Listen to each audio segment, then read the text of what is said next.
Hurricane Irma has grown from a Class 3 to a Class 4 hurricane and is heading for Florida. Key West, at the southernmost part of Florida, was hit by winds in excess of 200 kilometers per hour. Some 290,000 people were left without electricity. An evacuation has been ordered for 6 million people, which is a quarter of the population of Florida. The western coast can expect waves measuring 4.5 meters in height. It is expected that flooding will present the biggest problem. Evacuations on a smaller scale are also being conducted in Georgia and South Carolina. President Kolinda Grabar-Kitarović has announced that on Tuesday, when she travels to Hungary for a working visit, she will ask for an explanation of their announcement that they intend to withdraw support for Croatia's request to join the Organization for Economic Cooperation and Development. Hungary had adopted the decision due to the treatment of the MOL oil company and its CEO, Zsolt Hernadi. I will say that I am surprised by this. On Tuesday, I'll be in Hungary and talk with Prime Minister Orban and President Ader. I hope I will receive an additional explanation and that we will begin to discuss how to remove the block, said the president.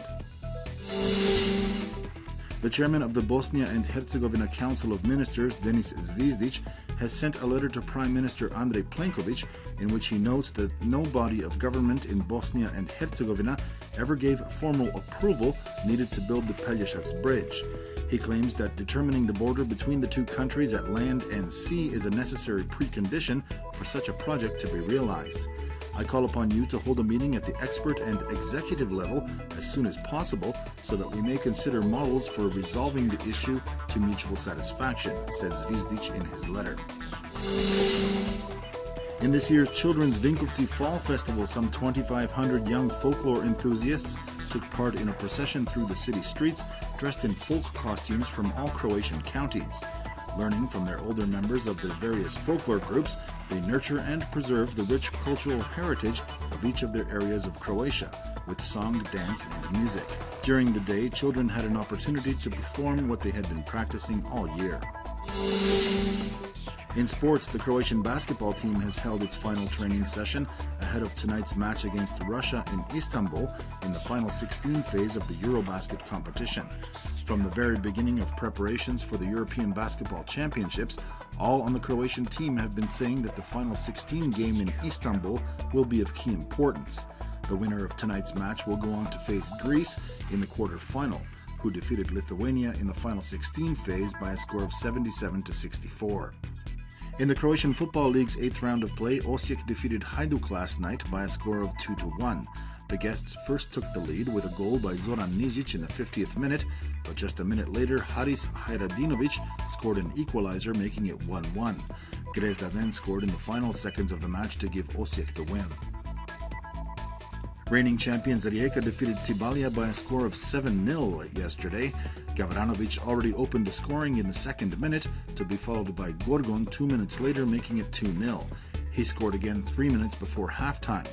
In the second half, Cibalia had to take the ball out of their net 4 more times, with goals by Eber, Bradaric, Misic, and Gorgon, who scored for a hat-trick in stoppage time.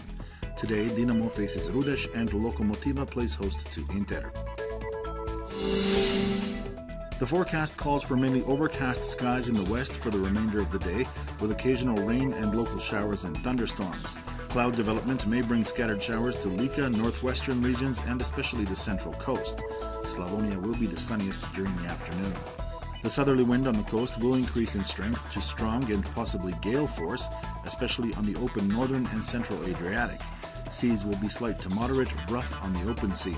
Highs for the day will mainly range between 22 and 27 degrees, reaching up to 30 degrees in Slavonia. Variable in the interior tomorrow, with showers and thunderstorms in places that may be heavier in mountainous areas. Tuesday will see occasional rain and cooler temperatures brought in by a northern wind. Skies will clear on Wednesday and the day will be warmer. A warning has been issued for the majority of the Adriatic for tomorrow for heavy rainfall, severe weather, and gale force winds. Showers will be possible in places on Tuesday, but weather will generally calm. Wednesday will see sunnier skies, mainly without precipitation.